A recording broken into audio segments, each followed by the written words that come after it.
찬송하시겠습니다. 찬송가 488장입니다.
마가복음 4장 21절에서 35절, 34절 말씀입니다.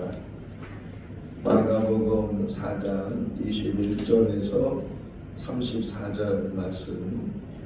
또 그들에게 이르시되 사람이 등불을 가져오는 것은 말 아래나 평상 아래에 두려함이냐 등경 위에 두려함이냐. 드러내지 않고는 숨긴 것이 없고 나타내려 하지 않고는 감춘 것이 없느니라.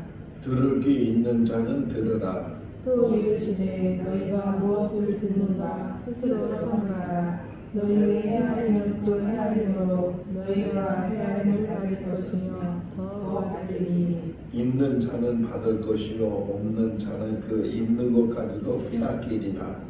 또 이르시되 하나님의 나라는 사람의 씨를 땅에 뿌린 것 같으니 그가 밤낮 자고 깨고 하는 중에 씨가 나서 자라되 어떻게 그리 되는지를 알지 못하느니라. 땅이 스스로 열매를 맺되 처음에는 싹이요 다음에는 이삭이요 그 다음에는 이삭의 수실한 곡식이라. 열매가 익으면 곧 낫을 대나니 이는 추수 때가 이르렀습니다. 또 이르시되 우리가 하나님의 나라를 어떻게 배교하며 또 무슨 비유로 나타낼까. 겨자씨 하늘과 같으니 땅에 심길 때에는 땅 위의 모든 씨보다 작은 것이로되 심긴 후에는 자라서 모든 풀보다 커지며 큰 가지를 내나니 공중의 새들이 그 그늘에 깃들일 만큼 되느니라. 예수께서 이러한 많은 비유로 그들이 알아들을 수 있는 대로 말씀을 가르치시되 비유가 아니면 말씀하지 아니하시고 다만 혼자 계실 때에 그 제자들에게 모든 것을 해석하시더라. 아멘. 할렐루야. 지난 주일날 우리가 말씀을 같이 묵상하면서 처음 그 설교 시작을 어떻게 했나요? 기억이 나세요? 어떻게 설교가 시작이 됐죠? 가라사대 게임을 하면서 시작을 했어요. 어느 노인 대학에 가서 강의를 하면서 가라사대 게임을 했다. 그리고 우리 성도들하고도 가라사대. 근데 그 가라사대라는 말이 창세기 1장에 나오는 단어죠. 지금 성경은 아닌데 전에 있던 성경은 지금 성경은 이르시되 그리고 전에 있던 성경은 가라사대. 그래서 하나님께서 말씀하시니까 그 말씀대로 이루어졌다. 순종에 대한 그런 말씀을 묵상하면서 우리가 보았는데 오늘 새벽에 일어나서 오늘 본문의 말씀을 다시 읽고 묵상하는데 거기 보니까 반복되는 단어가 하나 있더라고요. 이르시되. 창세기 1장에 나오는 이르시되와 또 지금 예수님께서 천국 비유를 말씀하시면서 계속 그 말씀하실 때마다 이르시되 등불에 대해서 또 이게 듣는 거에 대해서 또는 씨 뿌리는 거에 대해서 또는 겨자씨에 대해서 말씀하실 때마다 이르시되. 자, 근데 이런 생각이 들었어요. 창세기 1장에 나오는 이르시되는 창조 이야기인데 없는 것에서 있게 하시는, 그러니까 빛이 있으라 이렇게 말씀하실 때 원래는 빛이 없었는데 하나님 말씀하시니까 빛이 있었고 뭐 하늘이 생겼고 땅이 생겼고 뭐 식물이 생기고 동물이 생기고 사람이 생기고 이렇게 없는 것에서 있게 하시는 그런 창조 이야기라면 여기에 나오는 천국 이야기는 있는 것에 대한 이야기. 그러면 뭐 이르시되라는 말이 어떤 의미? 있는 건데 그 있는 것을 바르게 이야기해 주는 예수 그리스도께서 같이 하나님과 더불어 만드신 그 영원한 나라, 그 나라에 대해서 이 땅에 오셔서 말씀해 주시고, 그러니까 이 땅에 오신 목적이 죄와 죽음의 문제를 해결하시기에 오셨는데 왜 그 죄와 죽음의 문제를 해결하셔야 되는가? 그거죠. 그러니까 죄의 문제 또는 죽음의 문제 이런 문제를 해결하면서 끝나는 것이 아니고 그것이 해결됨으로 인해서 그 다음은 하나님께서 예비하신 그 영원한 하나님 나라에서 하나님과 함께 사는 거예요.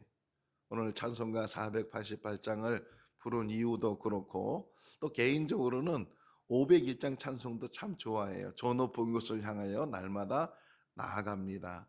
근데 이게 제가 안 부르는 이유를 오늘 또 새벽에 생각해 봤어요. 내가 왜 이 501장 찬송을 잘 안 부를까 생각해 보니까 5절까지 있더라고요.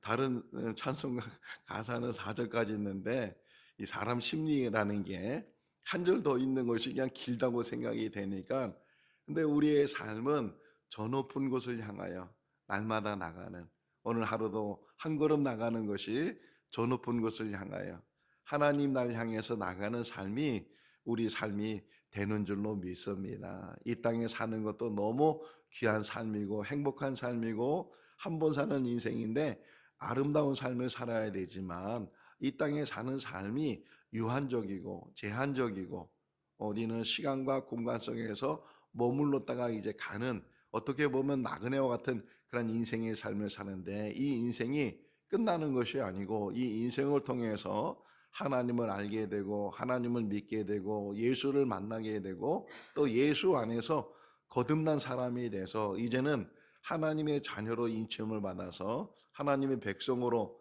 이 땅에 살다가 하나님 부르시면 예비하신 그 하나님 나라에 우리 모두가 들어가게 될 줄로 믿습니다. 교회 안에 있는 사람들 중에 예수 믿는 사람들 중에 아니 심지어는 모태신앙이라고 하는 사람들 중에 혹이나 천국까지 못하면 얼마나 불쌍하겠어요. 가난해서 불쌍한 것도 아니고 몸이 아파서 불쌍한 것도 아니고 뭐 이런 여러 문제를 가지고 힘들어해서 불쌍한 것도 아니고 가장 불쌍한 것은 그렇게 오랫동안 교회를 다녀도 신앙생활해도 막상 천국문에서 그 안에 들어가지 못한다면 얼마나 불쌍하겠어요. 우리가 이 땅에 사는 날 동안 온전한 믿음, 바른 믿음, 참된 믿음을 우리가 갖고 깨닫고, 그리고 천국에 대한 그런 말씀들을 잘 깨달아서 천국의 확신을 가지고 산다면 이 땅에서도 물론 행복의 차이는 다 있지만 우리가 하루하루가 행복할 것이고, 또 이 땅의 삶을 마치 할지라도 우리의 삶은 소망이 있기 때문에, 갈 곳이 있기 때문에, 영원한 하나님 나라가 예비되어 있기 때문에 죽음까지도 두려워하지 않고 우리가 살게 될 줄로 믿습니다. 자, 요한계시록에서 사도 요한이 천국을 봤잖아요. 천국을 보면서 어떻게 생겼는지 뭐 정말 뭐 모든 보석으로 다 설명을 해도 못할 정도로 그렇게 아름답고 그렇게 귀하고 그렇게 예를 들면 천국 문 하나가 진주로 되어 있는데 그 진주가 여러 개 된 것이 아니고 하나의 진주로 문을 만들었다는 거. 얼마나 진주가 크면 뭐 바닥은 다 금으로 되어 있고 뭐 그냥 정말 사람이 표현할 수 있는 그런 말로 표현하게 되는데, 뭐 천국에 대해서 쭉 설명하면서 21장 22장에 가서 뭐라고 사도 요한이 이야기를 하면, 천국에 가보니까 해도 없고 달도 없더라. 왜 그러냐면 하나님이 비추시기 때문에, 하나님 자신이 이 모든 것을 환하게 비춰주시기 때문에 해도 달도 쓸데없고 또 그것이 소용이 없고 오직 하나님의 빛이시나. 오늘 이제 천국 비유가 21절에 보니까 뭐라고 얘기하냐면 등불에 대한 비유예요. 한번 읽어볼까? 21절. 또 그들에게 이르시되 사람이 말 아래나 평상 아래 두려워함이냐 또 등경 위에 두려워함이냐. 뭐 지금이야 이렇게 전기가 잘 만들어져서 어디든지 이렇게 환하게 비춰지지만 좀 어릴 때만 해도 이 등잔을 가지고 공부도 하기도 하고 밤에 전기가 없으니까, 또 전기가 있어도 자주 이게 전기가 끊어지고 막 그래 가지고서 꼭 초가 필요하든지 아니면 등잔이 필요했는데, 이 등잔 쓰는 것은 밝힘을 위해서, 드러내기 위해서. 근데 등잔을 가지고 이렇게 덮어버리면 그냥 밑에다 두면 그것이 무슨 소용이 있겠느냐. 천국도 마찬가지잖아요. 하나님이 만드신 이 천국이 결국은 빛으로 드러나게 되고, 예수 그리스도가 오기 전에는 하나님의 비밀로 숨겨져 있었던 것이 예수 그리스도가 오므로 그것이 드러나게 되고, 골로새서에 말하잖아요. 하나님의 모든 비밀이 예수 안에서 밝혀지게 되고 그분 자체가 이제 그 비밀의 해답이 된다고 말씀하고 있는 것처럼, 예수 그리스도가 이 땅에 오셔서 확실하게 천국에 대한 확실한 그 모습을 우리에게 보여주시고, 보여주실 뿐만 아니라 그곳으로 우리를 들어가게 하시는 줄로 믿습니다. 하나님은 빛이시. 그래서 요한복음 1장을 보게 되면 말씀이 하나님과 같이 계셨고 하나님이시다. 근데 그 말씀이 사람이 돼서 그 말씀이 이 세상에 오셨는데 무엇으로 오셨다고요? 빛으로 오셨다는 거예요. 빛으로. 그런데 사람들은 어둠 속에 있었고 어둠을 좋아하기 때문에 그 빛을 영접하지 않고 있는데, 그런데도 요한복음 1장 12절 말씀에 보게 되면 영접하는 자, 그런 말이에요. 그것이 바로 빛을 영접한다는 거예요. 영접하는 자, 빛을 영접하고 그 이름을 믿는 자는 하나님의 자녀가 되는 권세를 주셨다. 주님은 지금도 우리에게 빛으로 오시는 줄로 믿습니다. 우리 안에 있었던 어둠들, 우리 안에 있었던 이런 악한 것들, 이런 모든 것들이 그 빛을 통해서 다 빛이 없는 곳에는요 자꾸만 곰팡이가 생기고 더러움이 생기고 추함이 생기고, 손님이 이제 집에 올 때 청소를 열심히 하죠. 청소를 열심히 해. 근데 그 청소를 열심히 하는 것 중에 하나가 보면 보이는 것을 열심히 해. 보이는 것을. 보이지 않는 것은 안 보이니까 우리 인생 속에서도 하나님의 빛이 보이지 않으면 우리가 죄가 뭔지도 깨닫지 못하게 되고, 어둠에 살면서도 어둠이 뭔지 깨닫지 못하게 되는데, 그 빛으로 이 땅에 오셔서 그것을 숨기는 것이 아니고 감춰주는 것이 아니고 보이지 않는 곳에 두는 것이 아니고 이제는 밝히 보이는 곳에 우리 삶 가운데서도 천국이 보이고 하나님이 보이고 우리 인생이 보여지는 그 밝음 속에, 제가 이렇게 공부하면서 또 이렇게 책 보다 보면 그림이 많이 이렇게 나오는 책이 있더라고요. 예수님에 대해서 또는 뭐 이게 천사들에 대해서 이 그림이 나오는데, 언제 며칠 전에 그 그림을 보면서 공통적인 게 있더라고요. 그 화가들이 그림을 그릴 때 이 후광, 예수님 얼굴에서 이렇게 빛을 비추고 천사들에게도 뭐 마리아에게도 이런 것들을 그 중세 시대의 화가들이 그렇게 그때는 그냥 지나가고 그냥 그런가 보다 하고서 그냥 아무 생각 없이 했는데 오늘 새벽에 이 말씀을 묵상하면서 사람들에게 이 빛이 비춰지는 것, 하나님의 빛이 비춰지니까 뭐 저는 얘기를 잘 뭐랄까 꿈도 잘 못 꾸고 그러는데 한 20여 년 전에 청주에서 목회를 할 때인데 어느 집사님이 예배 다 마치고 나서 한 번은 그런 얘기 하더라고요. 저는 그게 지금도 한 번 그랬는지 목사님 예배 이렇게 설교 들으면서 하는데 뒤에서 빛이 환하게 비치더래.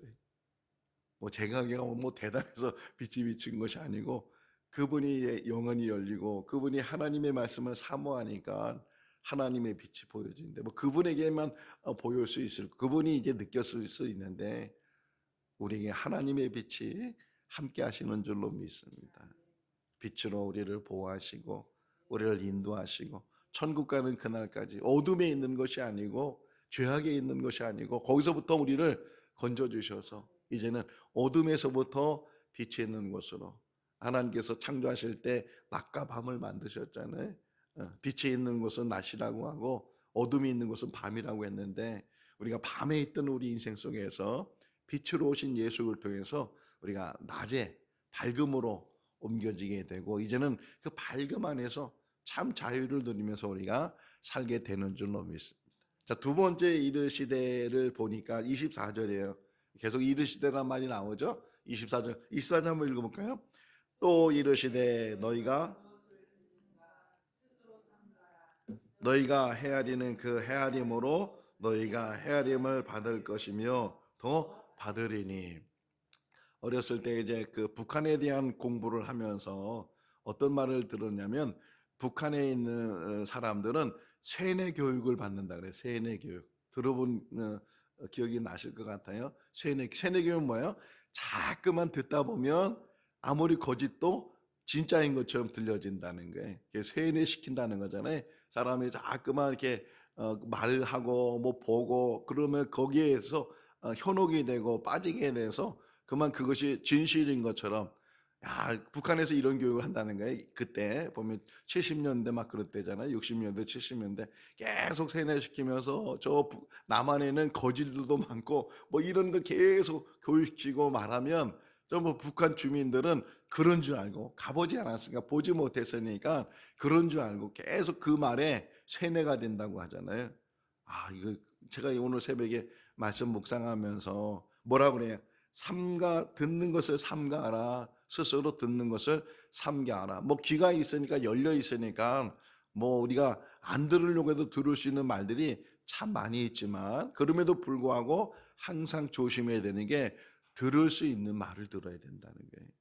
잘못 듣다 보면 거기에 현혹이 되고 그게 가짜인 것을 진짜인 것처럼 듣다 보면 자기도 모르게 거기에 치우치게 되고, 그래서 친구를 잘 살기라는 이유가 그 친구 말을 자꾸만 듣다 보면 그게 진짜인 것처럼 처음에는 저 사람은 거짓말하는 사람이야 이러다가도 계속 거짓말이라도 계속 그 말을 듣다 보면 자기도 모르게 그 말이 진짜인 것처럼 잘못 생각을 하게 되는데 너희가 들을 때 스스로 삼가해라. 옛날 우리 그 선비들이 그랬다 그러잖아요. 예, 길을 가다가 뭐 잘못 들으면 집에 가서 물로 막 귀를 씻었다고. 그 물로 씻는다고 해서 그 들은 것이 없어지는 것은 아닌데 그럼에도 불구하고 어떤 그런 모습 속에서 내가 그런 말을 들으면 안 되는데 하는 그런 모습을 우리가 보면서 우리가 듣는 것도 보는 것도 또는 심지어는 말하는 것도 항상 삼가라는 게 뭐예요? 조심하라는 거예요. 조심. 듣는 것도 조심하고 보는 것도 조심하고 또 말하는 것도 조심하고 그러지 않으면 거기에 휩싸이게 된다는 게. 예. 그래서 이런 말이 있잖아요. 그 사람을 알려면 그 사람과 가까운 친구를 보면 알 수가 있다고. 어떤 친구를 만나는지, 어떤 이야기를 나누고, 어떤 생활을 하는지 그런 것들을 보면 친구를 보면 바로 그 사람을 볼 수 있는 것처럼 우리가 듣고 보는 것 이런 것도 항상 조심해야 된다. 이 땅에 살지만 이 세상이 점점 악해지고 이 세상이 참으로 우리를 늘 넘어뜨리려고 하는 그런 일들이 많이 있지만, 그럼에도 불구하고 말씀 안에 붙들려서 늘 사모하는 마음 안에서 하나님의 말씀에도 귀를 기울이고 하나님 말씀에 주목하고 그 말씀 안에서 우리가 하루하루를 살아가는 그런 삶을 살 수 있기를 바랍니다. 세 번째, 또 이게 보시면 재밌어요. 26절 말씀이죠. 또 이르시되, 계속 반복되잖아요. 예수님이 말씀하시는 게 가라사대 하는 그런 말처럼 예수님이 말씀하시고 하나님이 말씀하시고, 정말 하나님께서 보여주실 그 천국, 하나님께서 초대할 그 천국, 그 천국을 지금 예수님께서 우리에게 비유로 말씀해 주시는 거예요. 근데 요 비유는 마태복음에도 나오지 않는 그런 비유인데, 어떤 비유냐면 어떤 농부가 씨를 뿌렸어요. 근데 그게 이제 결국은 열매를 맺게 되는데, 씨를 뿌리는 것까지는 농부가 하고 물을 주고 가꾸는 건 농부가 하지만 그것을 자라게 하고 열매 맺게 하는 것은 하나님이신데, 때로는 그것이 어떻게 자라는지 어떻게 열매 맺게 되는지 잘 이해를 못 한다는 거예요. 이해를 못 하고 그럼에도 불구하고 뿌려놓고 그것이 점점 자라서 열매를 맺게 되는 것처럼, 제가 한번 미국에 있을 때 뒤에 텃밭이 조금 있었어요. 집 뒤에. 그래서 그 텃밭에다가 뭘 좀 심어야 되겠다. 그래서 옥수수를 심었어요. 옥수수. 옥수수를 심어가지고서 이게 언제나, 저는 농사를 안 져봤기 때문에 심기만 하면 금방 나오는 줄 알았어요. 아, 그랬더만 물을 줘도 이게 나올 생각을 안 하는 거예요. 열흘이 지나도 이 나올 생각을 안 하고, 그런데 어쨌든 한 뭐 보름 지났을까? 그런데 뭔가 싹이 조금 나오더라고요. 얼마나 신기한지 몰라. 그래가지고 또 열심히 또 물을 주니까 이제 옥수수가 나오는데, 어느 정도 나오다 보니까 그냥 하루가 다르게 막 뿌고 커지고, 그 나중에 그 따먹긴 따먹었는데 제가 마지막 결론이 돈 주고 사 먹지. 그 갖고 오려고 농사 짓는 게 얼마나 힘든지 몰라요. 물론 대량으로 하기 때문에 돈이 되고 이게 농사를 짓고 그러는 건데, 그래도 막 자라는 걸 보면서, 근데 신기한 게 정말 심어서 언제 나나 기다렸다가 한참 지나고 나서 이제는 이제 아예 관심을 갖지 않는데, 그때부터 막 자라기 시작하고 나기 시작하고 하는 것을 보게 되면, 이 천국에 대한 비유에, 천국에 대한 어떤 농부가 씨를 뿌렸는데, 그것이, 그래서 요런 표현이 있잖아요. 그게 어떻게 되는지. 자, 28절 한번 27절 28절 읽어볼까요? 그가 밤낮 자고 깨고 하는 중에 씨가 나서 자라되 어떻게 그리 되는지를 알지 못하느니라. 땅에 스스로 열매를 맺되 처음에는 싹이요 다음에는 이삭이요 그 다음에는 이삭의 충실한 곡식이니라. 천국이 어떻게 완성이 되고 어떻게 이 모든 것들이 다 이루어지는지 우리는 알지 못한다는 거예요. 이해하지 못하는 것도 많이 있겠지만, 그러나 지금도 하나님은 그 일을 위해서 애를 쓰시고 천국의 완성을 위해서 지금도 하나님께서는 분주하게 준비하시고 추진하시고 그 모든 일들을 이루시는 거예요. 왜요? 우리를 영접하시려고, 우리를 맞이해 주시려고, 우리가 영원히 함께 사시려고. 우리는 알지 못하고 깨닫지 못하고 우리는 자꾸만 땅만 쳐다보고 땅의 일만 늘 관심을 갖고 땅에 있는 근심 걱정 속에 늘 살고 있지만, 하나님께서는 늘 우리를 보시면서 우리를 부르실 그 때를 기다리시면서 그 모든 것들을 준비하시고, 결국은 열매 맺는다잖아요. 결국은 그 모든 것들이 추수할 때가 되게도 그 모든 것들을 거두게 될 때, 하나님 나라가 완성될 때 우리가 그 안에서 영원한 삶을 살게 될 줄로 믿습니다.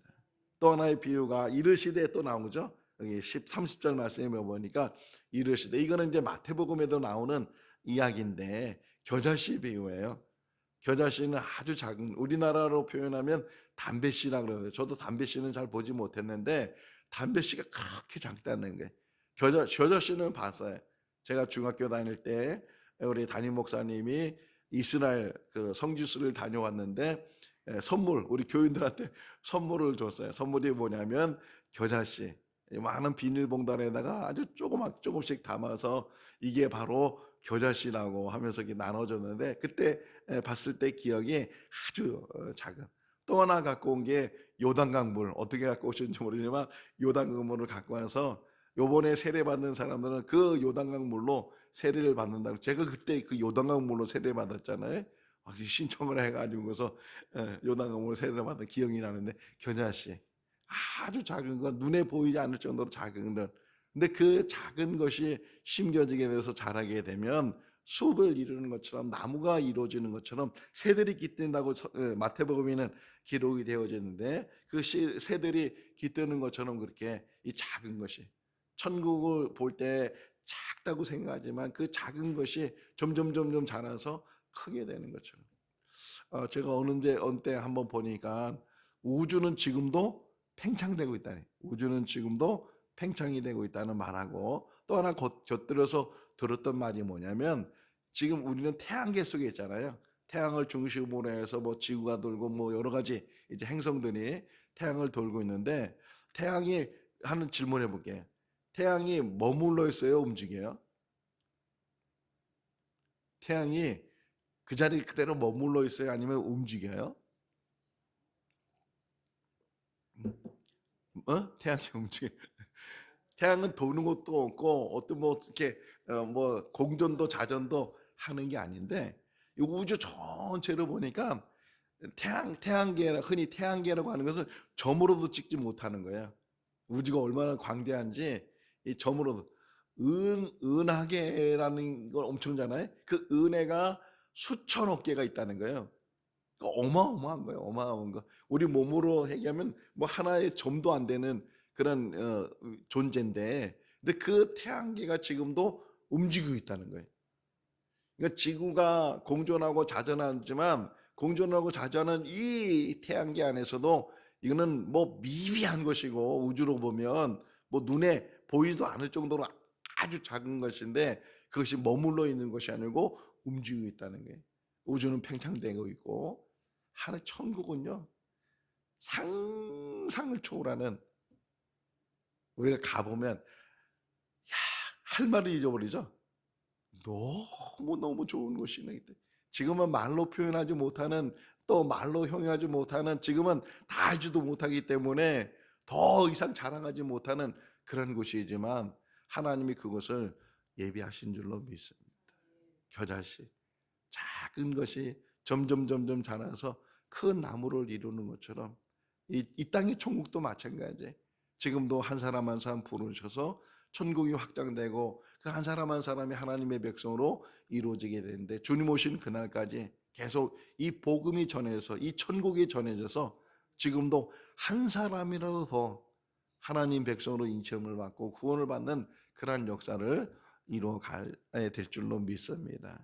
맨 마지막 한번 더 보면 33절 34절 말씀은 이런 비유로 말씀하시는 것은, 그래도 쉽게 설명하려고 그렇게 말씀을 하시는데, 그럼에도 불구하고 깨닫지 못하는 일들이 참 많다는 게, 쉽게 얘기해도 깨닫지 못하는 일이 참 많이 있어. 다시금 이제 34절 보니까, 다시금 이제 홀로 계실 때, 제자들과 같이 계실 때 제자들이 다시금 이것을 해석했다는, 해석이란 말이 나오죠. 모든 것을 지금 해석해주고 설명해 주시고, 그러니까 하나 예수님의 그 어떤 마음이 뭐냐면, 정말 한 사람이라도 이 천국을 깨달아서 이 천국을 소유하는 사람이 되도록 그렇게 도와주고 싶고, 그렇게 그것이 예수님의 원하심인데, 우리도 이 땅에 산 날 동안, 또 신앙생활하는 동안 뭐 다른 것에도 관심을 갖지 말라는 게 아니에요. 세상 일에 관심을 갖지 말라는 게 아니에요. 이 땅에 사는 날 동안 많은 관심을 가져야 되면, 유독 우리가 가장 중심적으로 관심을 가져야 되는 것은 하나님 나라에, 하나님 나라 완성을 위해서 함께 가고, 또 우리가 혹 우리가 헤어진다 할지라도 어디서 만나는 거예요? 하나님 나라에서, 천국 안에서 우리가 만나는 그런 신앙, 그런 믿음으로 하루하루 살아갈 수 있기를 주님의 이름으로 축원합니다. 기도하겠습니다. 사랑이 많으신 하나님 아버지, 하나님께서 이 땅에 오셔서 우리를 위해서 영원한 나라를 예비하신 것, 그것을 알게 하시고 믿게 하시고, 또 그것을 향해서 갈 수 있도록 인도하여 주시는 것 감사합니다. 우리가 가는 방향을 잘 깨닫게 하시고, 우리의 발걸음이 천국을 향해서 한 걸음 한 걸음 나가는 그런 믿음의 발걸음이 되게 하여 주시옵소서. 어둠에 있었던 우리들을 빛 가운데로 인도하신 하나님 아버지, 다시 어둠을 찾지 않도록, 다시 뒤돌아서지 않도록 우리를 늘 붙들어 주시고 우리를 늘 빛 안에 이제 빛의 자녀로 사는 삶이 되게 하여 주시옵소서. 하나님 나라가 확장되는 가운데 우리에게 이 땅에서 주신 사명 감당하게 하여 주시고 하나님 나라가 우리 입을 통해서 우리의 삶을 통해서 증거되게 하시고 아직도 구원받아야 될 사람이 많이 있는데 그들에게 복음이 전해지게 하여 주시옵소서. 생거진천교회 안에 천국이 보여지게 하시고 천국에 이르는 사람들이 모여지게 하시고 이 교회를 통해서 천국이 완성돼 가게 하여 주시옵소서. 한 사람도 거듭나지 않는 사람이 없도록 주님 역사하여 주시고 예수님을 온전히 인격적으로 만나서 하나님의 자녀로 온전히 인침받게 하여 주시옵소서. 오늘도 주 안에서 복된 하루의 삶을 살게 하여 주시기를 간절히 바라옵고 예수 그리스도 이름으로 기도하옵나이다. 아멘. 마쳤습니다. 자유롭게 기도하시기 바랍니다.